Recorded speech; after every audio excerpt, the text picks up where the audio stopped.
My name is Janelle Carter, 32 years old, and until this morning, head of operations at Montgomery Innovations. 6 years of dedication, 3 major product launches, and countless late nights, all ended with a smirk at 6:59 in the morning. Derek, our CEO, Gerald Montgomery's nephew, fired me before normal business hours even started. I deposited my final paycheck 30 minutes later. What Derek never knew about was the Founder's Clause, a protection that Rebecca Montgomery built into the company for people exactly like me. Before I tell you how I turned the tables on the most toxic boss I've ever had, drop a comment letting me know where you're watching from, and hit that subscribe button if you believe in workplace karma. I still remember the day I joined Montgomery Innovations 6 years ago. The office was a converted warehouse with exposed brick walls, large windows that let in natural light, and only 18 desks, most of them empty. Rebecca Montgomery herself conducted my final interview. At 48, she had the energy of someone half her age, and eyes that sparkled with intelligence and vision. She wore her success lightly dressed in simple black pants and a blue blouse, her gray streaked hair pulled back in a practical ponytail.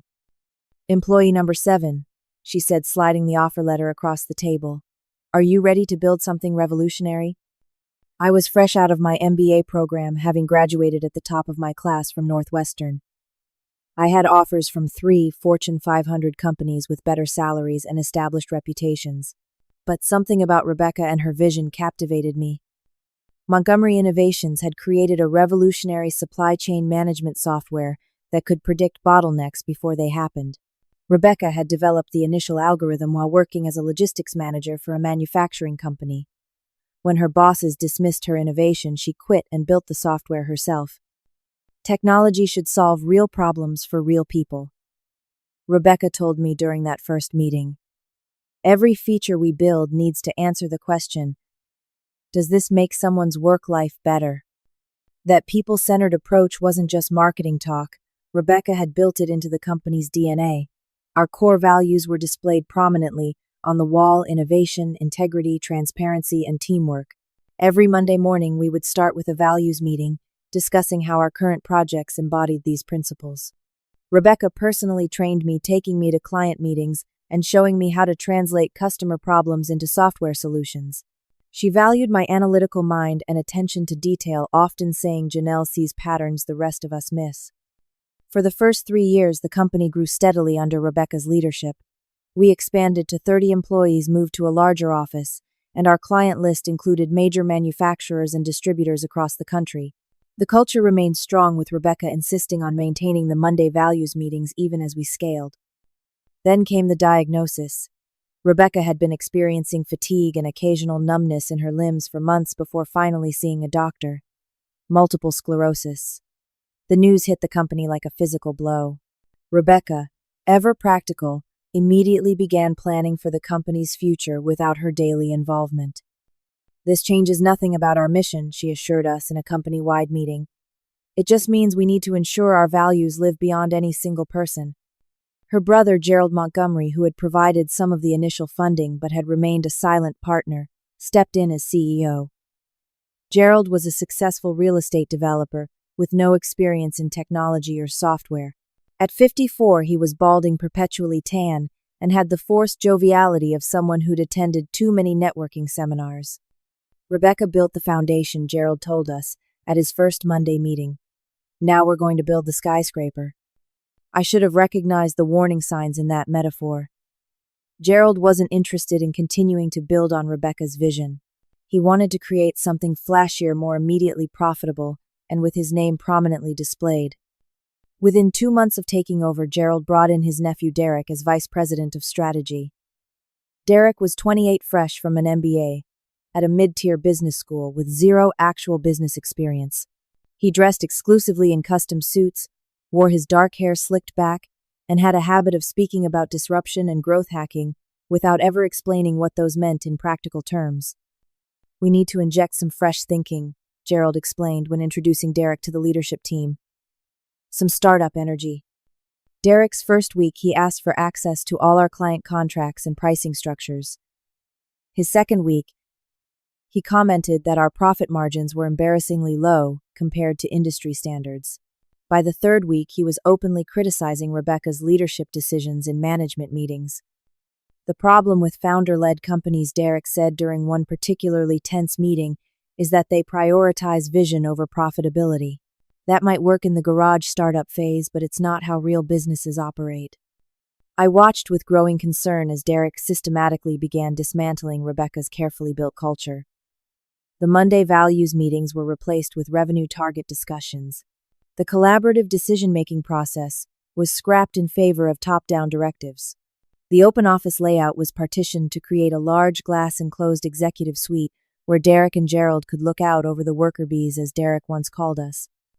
I wasn't alone in my concerns.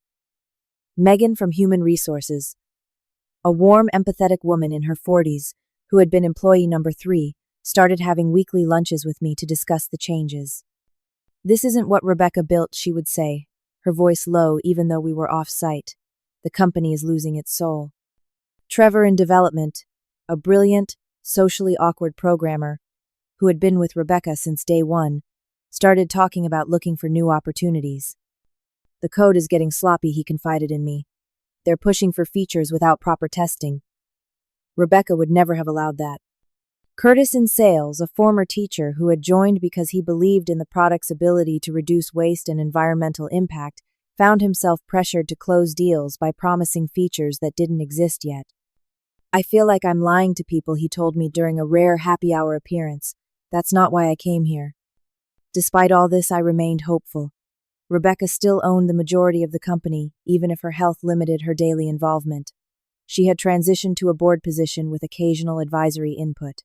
Surely she wouldn't let her creation be completely transformed. I also felt a deep loyalty to Rebecca personally. She had taken a chance on me, mentored me, and shared her vision in a way that had shaped my professional identity. Walking away felt like betrayal. So I stayed trying to preserve what I could of the original Montgomery Innovations while adapting to the new reality. I documented processes, maintained relationships with long-term clients, and tried to shield my operations team from the worst of the cultural whiplash. Looking back, I was like a frog in slowly boiling water, not realizing how dangerous my situation was becoming until it was almost too late. Almost. The real trouble began about 4 months after Derek's arrival. He announced that the company would be streamlining operations to improve profitability. The first casualty was our professional development program, which had allowed employees to spend 10% of their time learning new skills. "That's 4 hours a week of paid time we're getting zero return on," Derek explained during the announcement. "No other company in our space offers that kind of inefficiency." What Derek failed to understand or chose to ignore was that the program had been one of our strongest retention tools and had led to several major innovations, including our mobile app, that clients loved. Next came the new sales approach. Montgomery Innovations had always practiced consultative selling, taking time to understand client needs before proposing solutions. Derek introduced aggressive targets and shortened sales cycles, pushing the team to close deals faster with less customization. "We're leaving money on the table," he insisted, when I raised concerns during a leadership meeting. "Our competitors charge 20% more for comparable products with fewer features. Our competitors also have client churn rates 3 times higher than ours," I countered, sliding a competitive analysis document across the table. "Our retention has been our strongest financial advantage." Derek barely glanced at my carefully prepared report. "The market is changing, Janelle. We need to adapt or die. This isn't a nonprofit." That became his standard response whenever anyone raised concerns about changes that undermined our core values. Everything was justified in the name of market pressure and profitability. Client relationships, employee satisfaction, and product quality all became secondary considerations. When I tried to speak with Gerald privately about my concerns, he just patted my shoulder condescendingly. "Derek has a modern perspective on business," he said.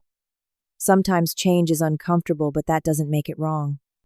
Meanwhile, Rebecca's health continued to decline.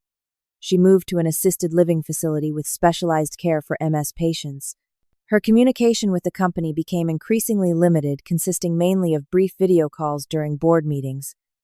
During this period, Derek began a systematic campaign to undermine my authority.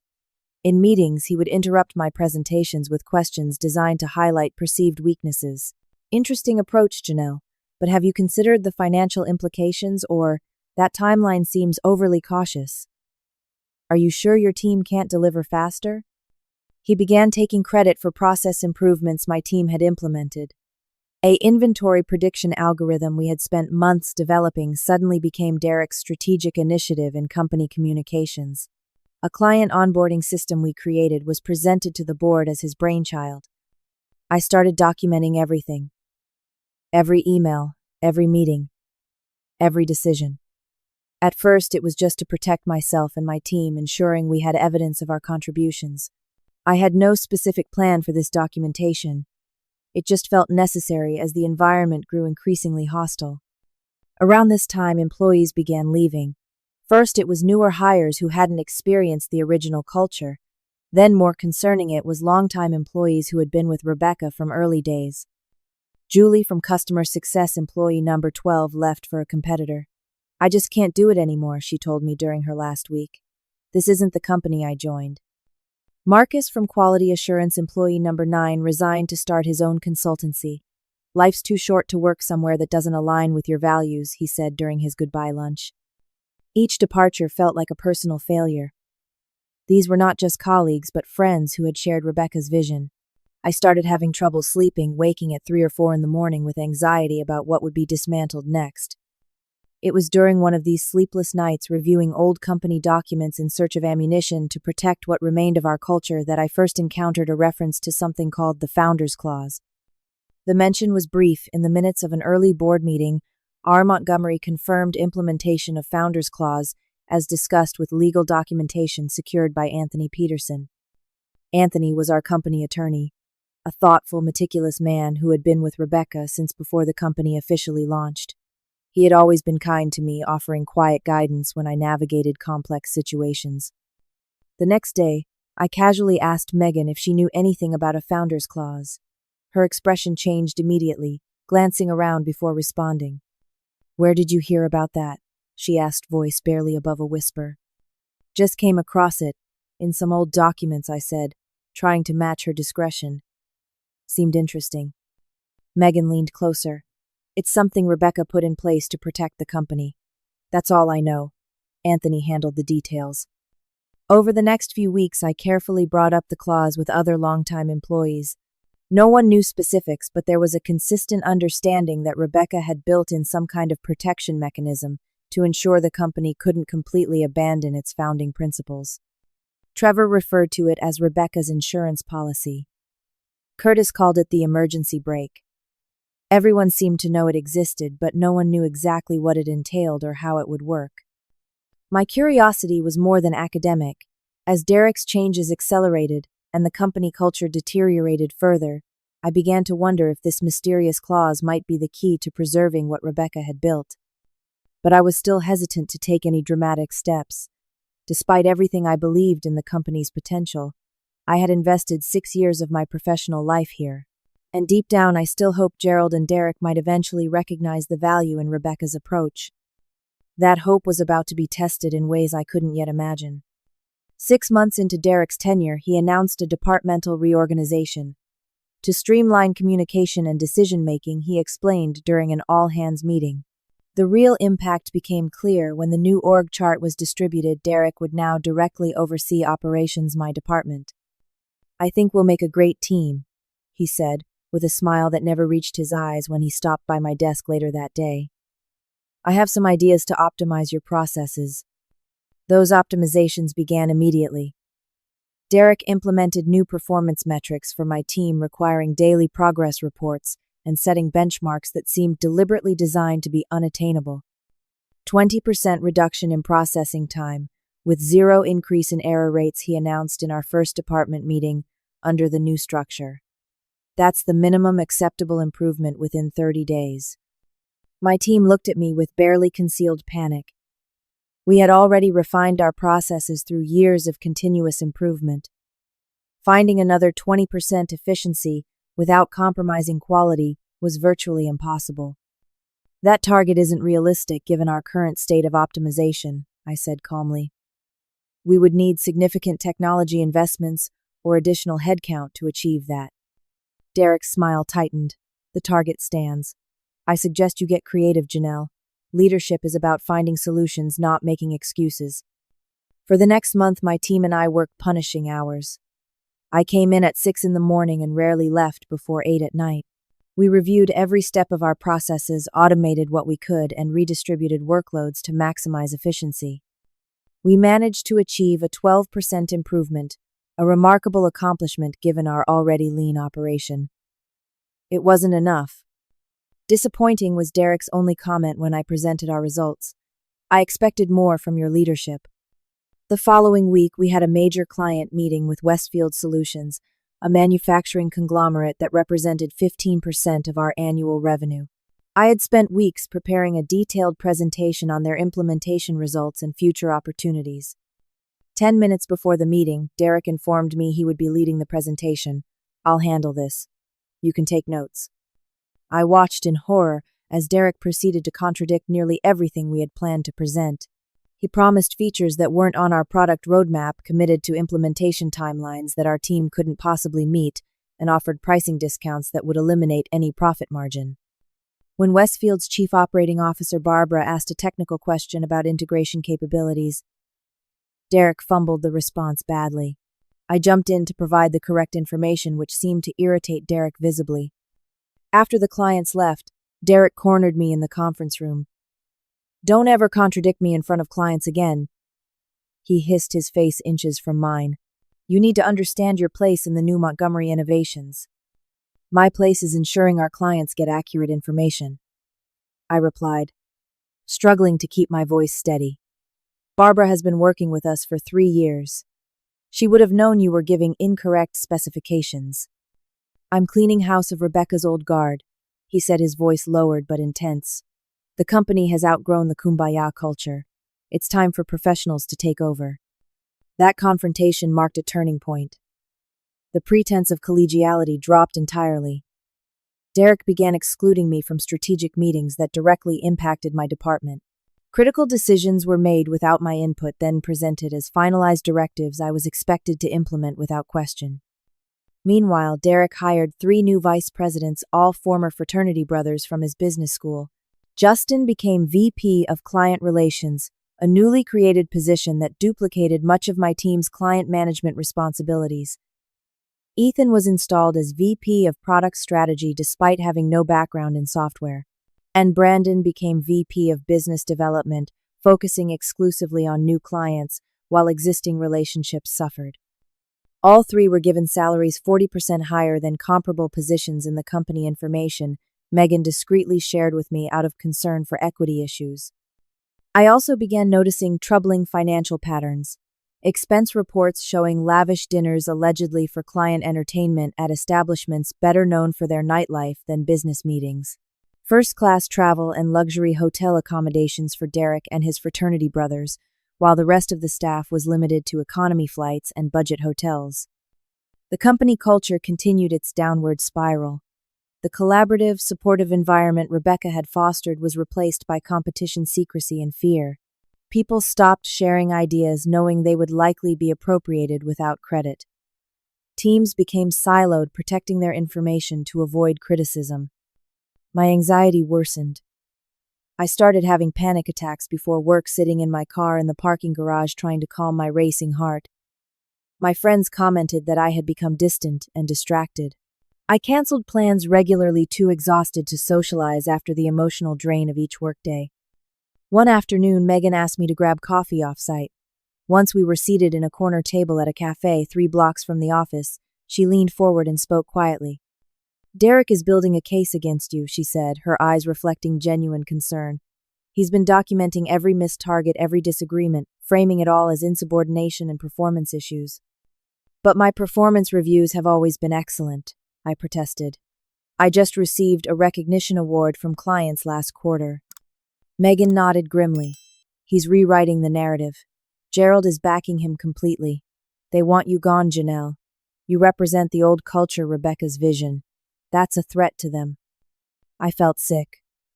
6 years of dedication of building something I believed in reduced to a political elimination. Should I start looking for another job? I asked, the words painful to speak aloud. It might be wise, Megan admitted, but know that if you leave, whatever remains of Rebecca's Montgomery Innovations leaves with you. That weekend, I reluctantly updated my resume and browsed job listings. Each opportunity I saw felt wrong, misaligned with my values or skills. I had become so identified with Montgomery Innovations that imagining myself elsewhere seemed impossible. Monday morning, I received a meeting request from Anthony Peterson, our company attorney. The calendar invite was cryptically titled Documentation Review, with no other details. When I arrived at his office, Anthony closed the door and spoke in a hushed tone. I've been watching the situation develop, he said. I'm concerned about the direction things are taking. Anthony was usually the model of professional detachment, so his obvious worry alarmed me further. Have you reviewed the company bylaws recently? He asked, sliding a thick binder across his desk, particularly the sections regarding founding principles and governance. I looked at him questioningly. Is this about the Founders Clause? Anthony's expression remained carefully neutral. I suggest you review the documents thoroughly. Some provisions might be relevant to current circumstances. As I stood to leave, he added, Rebecca was always very thorough in protecting what she valued most. That cryptic meeting planted a seed. Maybe there was another option beyond either suffering in silence or abandoning ship. Maybe Rebecca had indeed built-in protections that could be activated in exactly this kind of situation. I just needed to find out exactly what the Founders Clause entailed and whether I had any role in triggering it. The catalyst came 3 weeks later. Westfield Solutions, our cornerstone client, sent an urgent email threatening to terminate their contract due to missed deliverables and unresolved technical issues. The problems stemmed directly from commitments Derek had made without consulting the implementation team. I immediately scheduled an emergency meeting with Derek, bringing our technical lead and account manager. Derek didn't show up. His assistant informed us he was at an off-site strategic meeting that couldn't be interrupted. The strategic meeting turned out to be a golf outing with his fraternity brother VPs, according to their public social media posts. With a $3.2 million contract at stake, Derek was unreachable on the back nine. I made an executive decision. We'll handle this ourselves, I told my team. Whatever it takes. For the next 36 hours, we worked nonstop. I personally called Barbara Westfield's COO and asked for an opportunity to address their concerns. She agreed to a video call that evening. I've always valued our partnership, Janelle. Barbara said, her frustration evident even through the screen. But the promises your company made recently have been consistently broken. We need to be able to rely on our vendors. I understand completely, I said. With your permission, I'd like to present a realistic recovery plan that we can actually deliver on. My team and I worked through the night preparing a detailed, honest assessment of what could be fixed immediately, what would take longer, and what simply couldn't be done with our current technology. I was transparent about where previous commitments had been unrealistic. At 9 the next morning, we presented our plan to Westfield's executive team. By noon, they had agreed to continue the contract with revised expectations. By 8 that evening, we had implemented the first round of fixes to demonstrate our commitment. When I finally went home to shower and change clothes after nearly 2 days at the office, I felt a mix of exhaustion and pride. We had saved a crucial client relationship through honesty, technical expertise, and hard work the old Montgomery Innovations way. My triumph was short-lived. The next morning, Derek stormed into my office, face flushed with anger. You had no authority to modify the Westfield agreement, he shouted loud enough for the entire floor to hear. You've undermined my strategy and reset expectations to underperformance levels. I saved a $3.2 million contract that was about to be canceled, I replied, struggling to remain professional despite my exhaustion. Westfield is satisfied with the new plan because it's actually achievable. That's not your call to make, Derek snapped. You've directly contravened executive decisions and made commitments without approval. The executive decision-maker was unreachable on a golf course, I pointed out. Someone had to act to save the relationship. Derek's expression darkened further. This is exactly the problem with Rebecca's people. You think you know better than actual business professionals. You prioritize client hand-holding over strategic company interests. Something snapped inside me. The combination of sleep deprivation, constant stress, and the blatant injustice pushed me past caution. The strategic company interest is the client relationship, I said, standing to meet his gaze directly.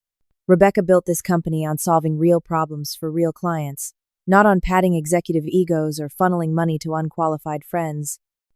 Derek's eyes widened, then narrowed dangerously. You're done here, Janelle. You just don't know it yet. As he stormed out, I knew I had crossed a point of no return. I had openly challenged Derek's authority and invoked Rebecca's vision in direct opposition to current leadership. My days were numbered. That night I made a decision. If I was going to lose my job anyway, I would go down fighting for the company Rebecca had built. It was time to fully investigate the Founders Clause. I began with the company bylaws Anthony had suggested I review.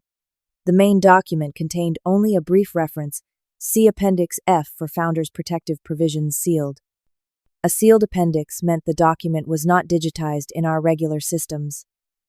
It would be in Anthony's legal files, likely in the fireproof cabinet in his office that contained all original company documentation. The next evening I stayed late, waiting until most employees had left. Anthony was known for his regular habits, leaving precisely at 6:30 each day. At 6:45, I used my operations master key to access his outer office. The fireproof cabinet was locked, but as head of operations, I had emergency access to all facility keys kept in a secure box in my office. I found the small key labeled Legal Cabinet B and returned to Anthony's office. Inside the cabinet, I found a sealed envelope marked Appendix F Founders Clause Original Do Not Remove. Next to it was another envelope marked Founders Clause Working Copy. I took the working copy, relocked the cabinet, and returned to my office. Inside was a detailed legal document written in precise language, but with Rebecca's unmistakable foresight evident throughout. The clause established a mechanism for preserving the company's founding principles in the event of leadership changes. Key provisions included: 1. Any of the first 10 employees designated as founding team members could trigger a comprehensive leadership review if they believed the company was materially deviating from its established values and mission. 2. To activate the clause, the founding team member must have been terminated or resigned and have deposited their final compensation. 3. Activation required submitting documented evidence of values violations to the board via the company's legal counsel. 4. Upon valid activation, all executive decisions would be frozen pending review, and the original founder, Rebecca, would be granted special voting authority during the review period, regardless of current role. 5. If violations were confirmed, the board had the authority to remove and replace leadership positions as necessary to restore alignment with founding principles. I was employee number 7. I qualified as a founding team member with the right to trigger the clause. The next morning, I contacted Anthony and requested a confidential meeting off-site. We met at a small coffee shop several blocks from the office. I found the Founders Clause, I said without preamble once we were seated in a private corner. I need to understand the legal implications if I were to activate it. Anthony's expression remained carefully neutral. Hypothetically speaking, activation would trigger a mandatory board review with significant governance implications. The board would be legally obligated to evaluate all evidence presented regarding deviation from founding principles. And Rebecca would have special voting rights during this review. Anthony nodded slightly. The original founder retains enhanced voting authority during a principles review, regardless of current operational role or health status. What would happen to the person who activated the clause? That depends on the outcome of the review, Anthony replied. If the board determines no material deviation from principles has occurred, the activation could be deemed inappropriate. If, however, the board confirms the concerns, the activating party would be protected from retaliation and potentially reinstated if previously terminated. I took a deep breath. What documentation would be required? Substantial evidence of systematic deviation from established company values, emails, meeting minutes, policy changes, financial records, anything demonstrating a pattern rather than isolated incidents. And the final paycheck requirement must be deposited before formal activation. It's a technicality designed to ensure the clause isn't triggered impulsively in the heat of emotion. I nodded, processing everything. Thank you, Anthony. This is all hypothetical, of course. His expression softened slightly. Of course. Hypothetically, I would add that Rebecca created this mechanism very intentionally. She foresaw potential scenarios where family dynamics might someday conflict with company values. Over the next 2 weeks, I methodically gathered evidence while maintaining a facade of normal work activities. I downloaded emails showing policy changes that contradicted our stated values. I collected financial reports revealing resource allocation shifts away from client success and toward executive compensation. I documented the exodus of founding team members and their stated reasons for leaving. I organized everything into a comprehensive file, with a clear narrative under Derek and Gerald's leadership. Montgomery Innovations had abandoned its core principles of innovation, integrity, transparency, and teamwork in favor of short-term profit extraction, nepotism, and centralized control. Throughout this process, I noticed Derek watching me more closely. He scheduled meetings during my regular lunch with Megan.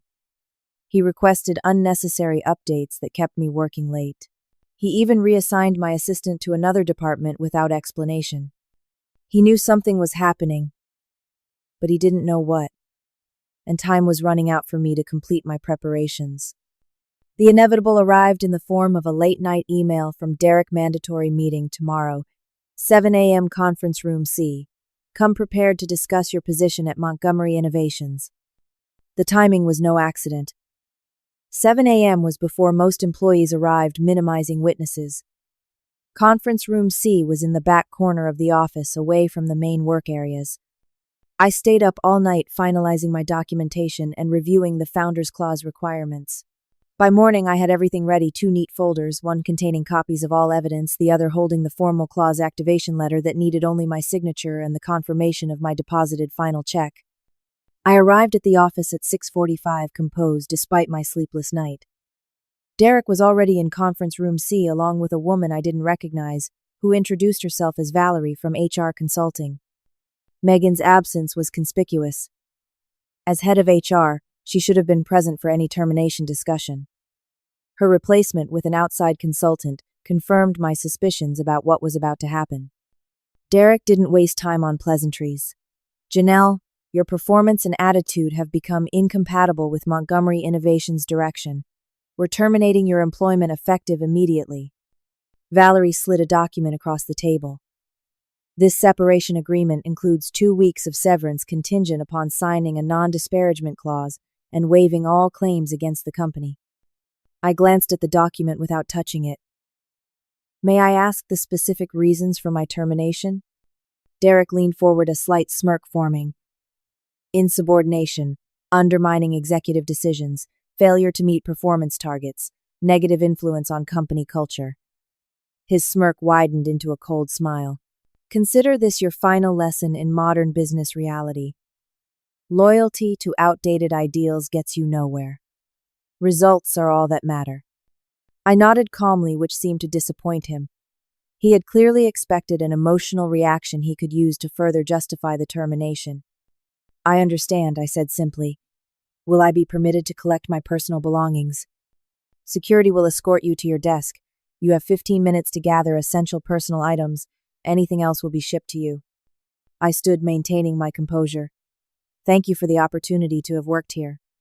Derek's expression flickered with annoyance at my professionalism. "Valerie will walk you out when you're finished." Security was waiting outside the conference room, a young man named Jason who looked deeply uncomfortable with his assignment. "I'm sorry about this, Janelle," he whispered as we walked to my desk. "It's not right after everything you've done for the company." "Thank you, Jason. It's not your fault." At my desk, I efficiently collected photos, my spare shoes, and a few books. I left company equipment untouched.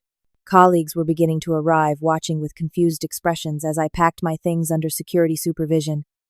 Trevor from development stopped by, ostensibly to ask Jason a security question, but whispered to me, "This is wrong. We're all with you." Curtis from sales managed to pass by and give my shoulder a supportive squeeze.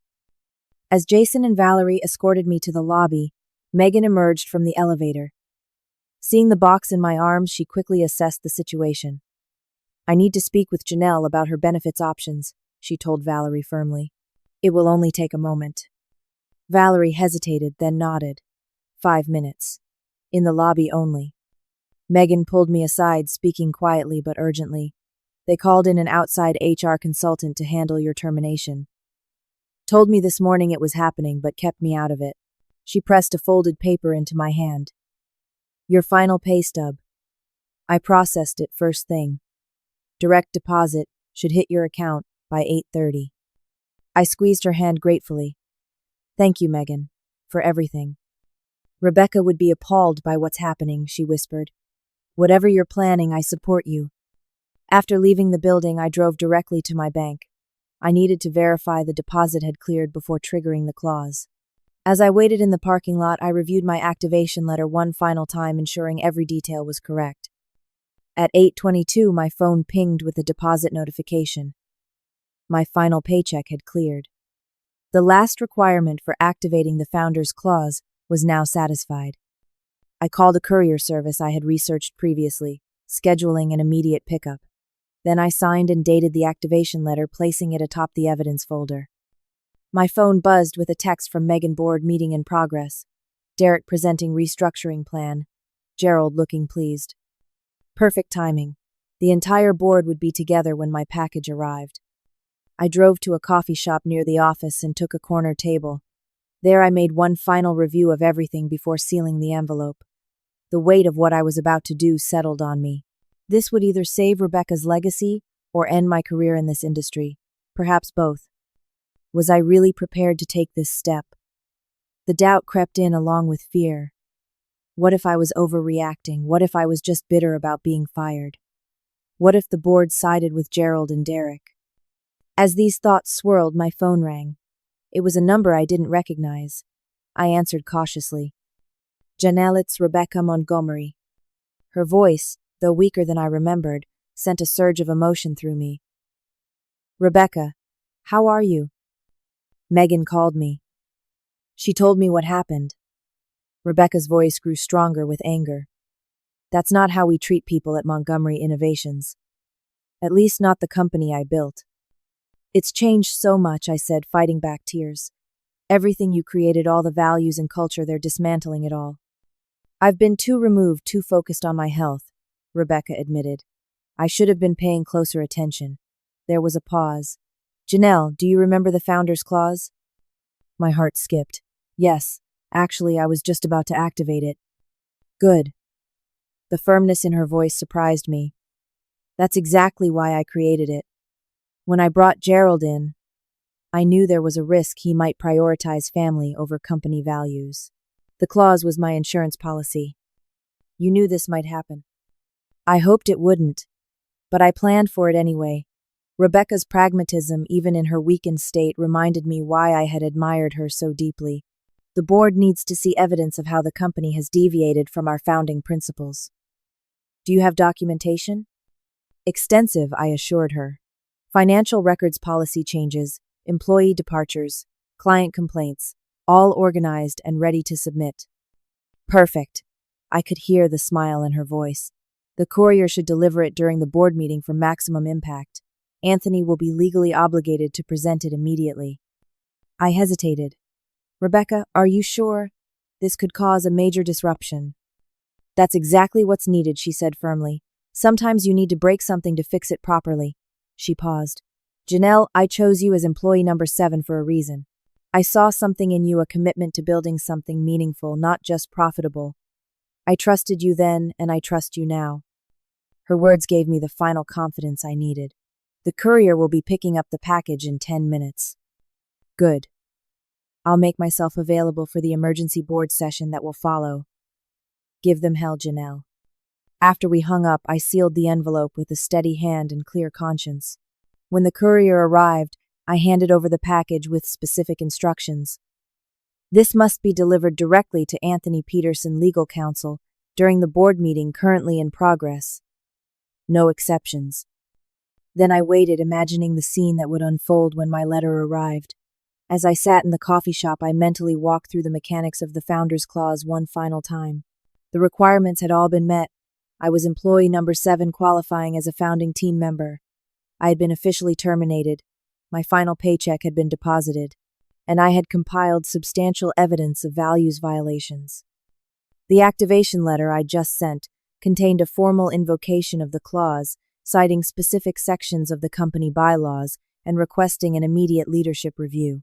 Once Anthony received it, he would be legally obligated as corporate counsel to present it to the board immediately.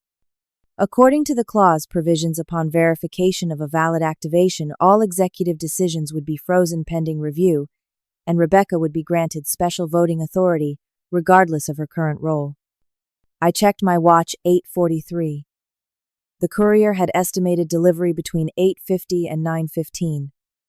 The board meeting had started at 8:30 and was scheduled for 2 hours. Derek would likely be in the middle of presenting his restructuring plan when my package arrived. My phone buzzed with another text from Megan Derek, presenting talent optimization plan. Your position being eliminated, department restructured. So they were already dismantling my team. The timing of my activation couldn't be better. For a moment, doubt crept back in. Was I doing this out of personal revenge for being fired? Was I overreacting to changes that were perhaps necessary for the company's evolution? No, I reminded myself.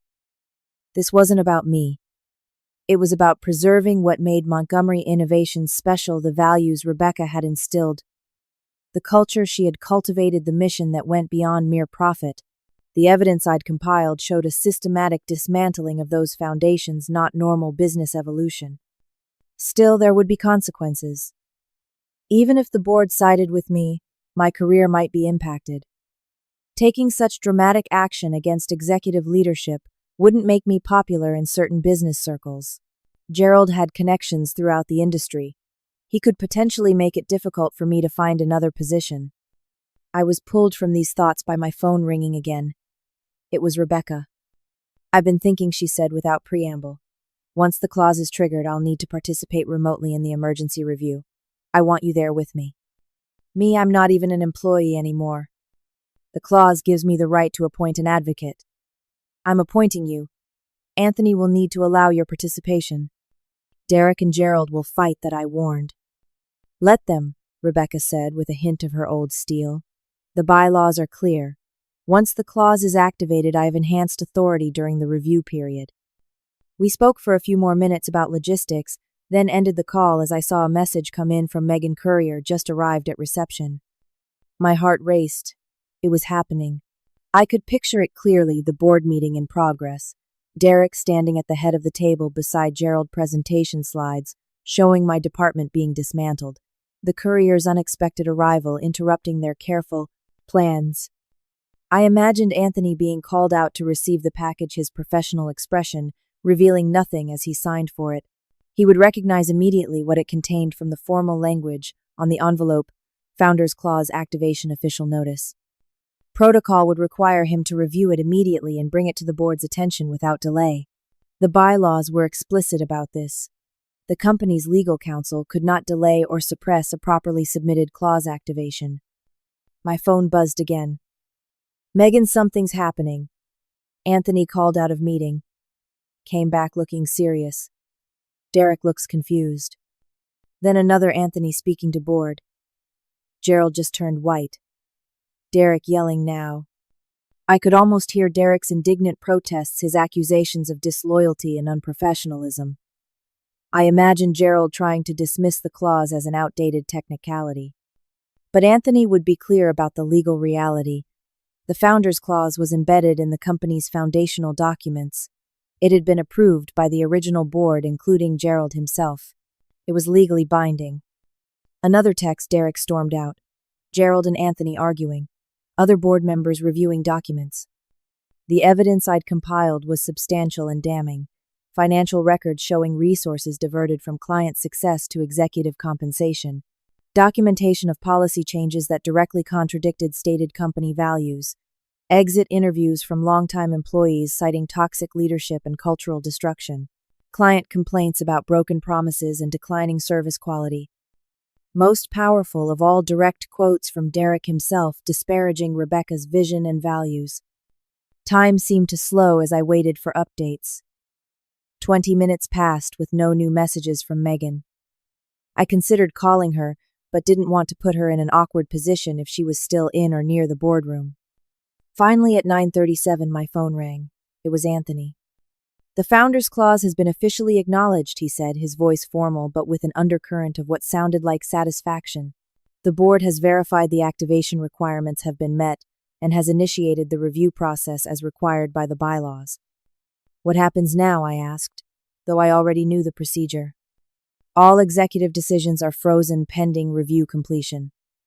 The board has scheduled an emergency session for 2 p.m. today, with Rebecca participating remotely. As her appointed advocate, your presence is requested. Derek and Gerald. Anthony's voice lowered slightly. Gerald is currently reviewing the evidence with the independent board members. Derek has been asked to remain off-site until the review concludes. Asked or told? Let's just say security was prepared to escort him if necessary. There was definitely satisfaction in Anthony's tone now. Janelle, I should maintain professional neutrality, but off the record I believe you've done the right thing. What's been happening isn't what Rebecca built this company to be. After we hung up, I sat back, a mix of emotions washing over me. Relief that the clause had worked as intended, anxiety about the upcoming review, hope that Rebecca's vision might be preserved. And yes, a small but undeniable sense of vindication. My phone buzzed with a text from an unknown number. This is Trevor. Got your number from Megan. Just wanted to say everyone on the dev team is behind you. We've been keeping records too. Let us know if you need anything else for the review. Then another from Curtis, words spreading about what's happening. The sales team is ready to provide statements about the ethics issues if needed. We've got your back. Support was coming from unexpected places. People who had been silently witnessing the destruction of Rebecca's culture were finally finding their voices. At 1:30, I drove back to the Montgomery Innovations building. The receptionist, Jamie, greeted me with a knowing smile. They're waiting for you, in the executive conference room, Janelle. As I walked through the office, I noticed people watching me, some giving subtle nods or thumbs-up gestures. News had clearly spread throughout the company. In the conference room, Anthony was setting up a video call. 3 board members I recognized from previous meetings were seated at the table. Stephanie Chen, a venture capitalist who had been an early investor, Michael Rodriguez, a technology expert who had advised Rebecca from the beginning, and Diane Foster, a business ethics professor who had joined the board at Rebecca's invitation. Gerald sat alone at the far end of the table, looking tense and defensive. Derek was notably absent.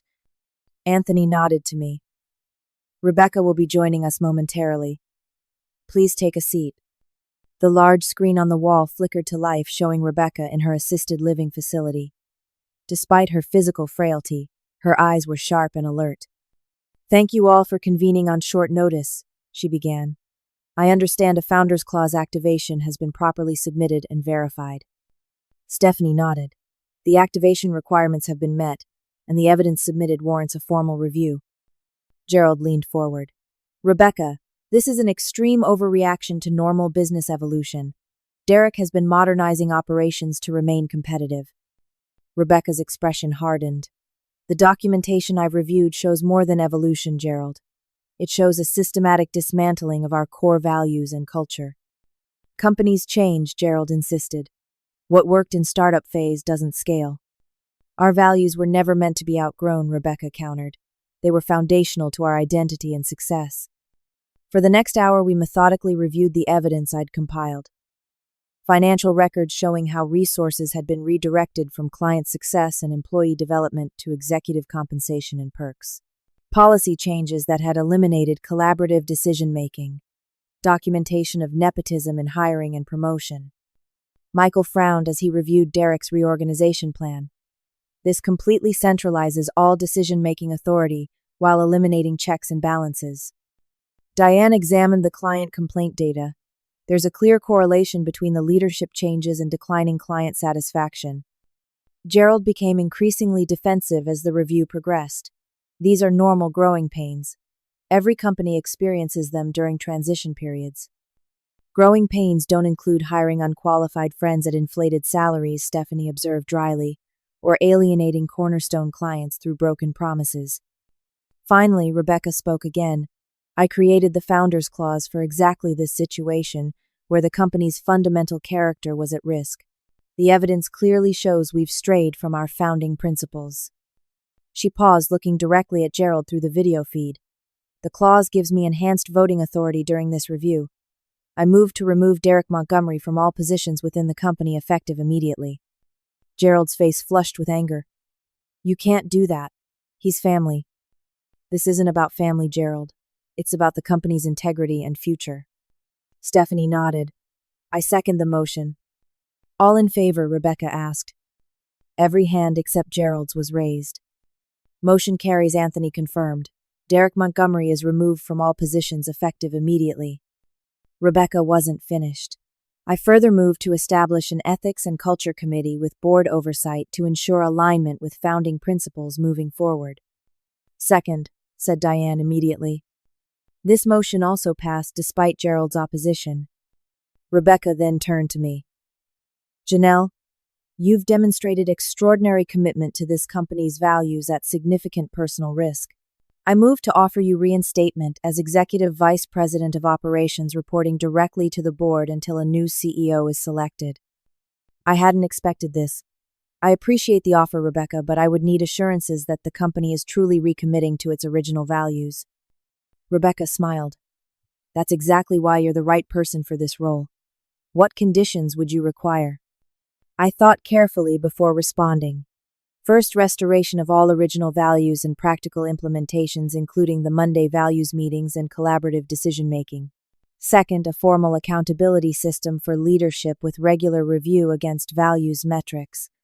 Third, an ethics committee with representation from all levels of the organization, not just executives. Gerald scoffed. Unrealistic in today's business environment. Rebecca ignored him. Those conditions align perfectly with my original vision. Do we have consensus to accept Janelle's terms? Again, all hands, except Gerald's, were raised. Welcome back, Executive Vice President Carter, Rebecca said warmly. Your first task will be helping to rebuild what's been damaged. As the meeting concluded, Gerald stormed out without speaking to anyone. The other board members approached to congratulate me, expressing their relief that Rebecca's intervention had come before irreparable damage was done. Anthony pulled me aside as everyone was leaving. Derek was escorted from the premises while we were meeting. Security is currently auditing his computer and files. And Gerald? Anthony sighed. Still a major shareholder and board member. We'll need to find a way to work with him. But his authority has been significantly checked by today's actions. As I left the conference room, I found Megan, Trevor Curtis, and several other longtime employees waiting anxiously in the hallway. It worked, I told them simply. Rebecca's company is coming back. The relief and joy on their faces made every risk I'd taken worthwhile. 6 months have passed since that pivotal board meeting, and Montgomery Innovations has undergone a remarkable transformation, or rather a restoration. The journey hasn't been without challenges, but the company is steadily returning to the values and culture that made it special in the first place. My first week back as Executive Vice President was both exhilarating and daunting. The news of Derek's removal and the activation of the Founders Clause spread quickly, creating an atmosphere of cautious optimism among longtime employees and confusion among newer hires who had only known the company under Derek's leadership. I began by reinstating the Monday values meetings, using the first one to openly discuss what had happened and outline the path forward. We're not just returning to the past, I explained to the assembled team. We're recommitting to the foundations that made this company successful, while continuing to evolve and grow. The Ethics Committee was established with representatives from every department and level, ensuring diverse perspectives. Their first task was reviewing all policy changes implemented during Derek's tenure and recommending which to keep, modify, or reverse. Gerald remained on the board but adopted a notably lower profile. The evidence presented during the Founders Clause review had damaged his credibility with the other board members. While he occasionally pushed back on initiatives he deemed impractically idealistic, he no longer had the influence to override consensus decisions. Derek's fraternity brother VPs didn't last long. Justin resigned the week after Derek's removal, claiming the company was regressing to outdated business models. Ethan and Brandon were more pragmatic, attempting to adapt to the restored culture, but their lack of qualifications became increasingly evident without Derek's protection. Within 3 months, both had been transitioned out and replaced with experienced professionals who embraced the company's values. The most challenging aspect was rebuilding client trust. Derek had made numerous promises that couldn't be fulfilled, creating expectations gap that damaged several important relationships. I personally visited our top 10 clients, acknowledging the issues transparently and presenting realistic plans to address their concerns. We lost our way temporarily, I told Barbara at Westfield Solutions during one such meeting, but the course correction has been made and we're back to the company you originally partnered with. Most clients responded positively to this honesty, particularly those who had worked with us during Rebecca's leadership. By the 4-month mark, client satisfaction metrics had returned to pre-Derek levels, and we even managed to win back 2 clients who had left during the troubled period. Internally, the culture began to heal. Collaborative decision-making returned. Transparency became the norm again.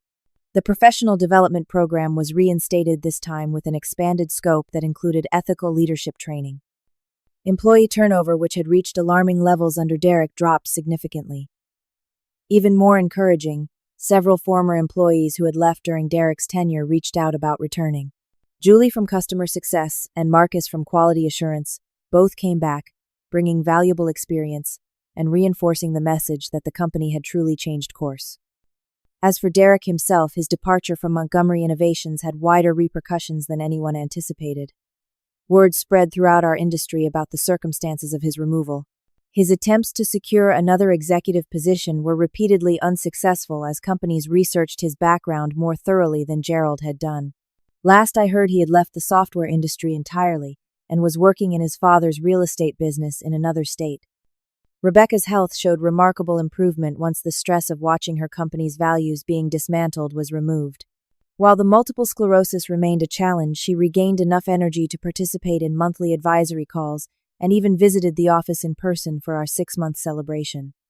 Seeing her back in the building even briefly gave everyone a boost. She used a motorized wheelchair now, but her mind remained as sharp as ever, and her passion for the company undimmed. "You saved my legacy," she told me privately during that visit. "But more importantly, you saved something that matters for all the people who work here and the clients we serve." The board conducted a thorough CEO search, eventually selecting Catherine Williams, an experienced technology executive with a strong track record of values-based leadership. Catherine and I formed an effective partnership, with her focusing on external strategy and growth, while I ensured internal operations remained aligned with our core principles. The Founders Clause remains in the company bylaws, though we all hope it never needs to be activated again. Rebecca insisted on one modification, expanding the definition of founding team members to include anyone who has demonstrated extraordinary commitment to company values, not just early employees. "The spirit of the founding team isn't about when you joined," she explained. "It's about how deeply you embrace what we stand for." For me personally, these 6 months have been transformative. The anxiety and dread I felt coming to work during Derek's tenure has been replaced by renewed purpose and satisfaction. I've grown as a leader, learning to balance practicality with principle and finding my voice in championing what matters. There's a powerful lesson in this experience about the importance of standing up for what you believe in, even when it seems like you're standing alone. Often you're not really alone, there are others waiting for someone to take the first step. I also learned that systems of accountability matter more than individual authority. Rebecca's foresight in creating the Founders Clause provided a structural protection that ultimately saved the company's soul. It wasn't about her maintaining control. It was about ensuring the values would endure beyond any single leader's tenure. As I look toward the future, I'm optimistic about Montgomery Innovations. We're growing sustainably, winning the right kinds of clients, and attracting talented people who share our vision. The culture feels vibrant and authentic again, with the Monday values meetings now being the most well-attended gatherings of the week. Most importantly, we're building something worth protecting, an organization that treats people with respect, solves real problems, and prioritizes integrity over expedience. That's a legacy worth fighting for. Have you ever had to stand up for your principles at work or in your personal life? What gave you the courage to take that stand? Drop a comment below and share your experience. If this story resonated with you, please hit the like button and subscribe to hear more workplace stories about finding your voice.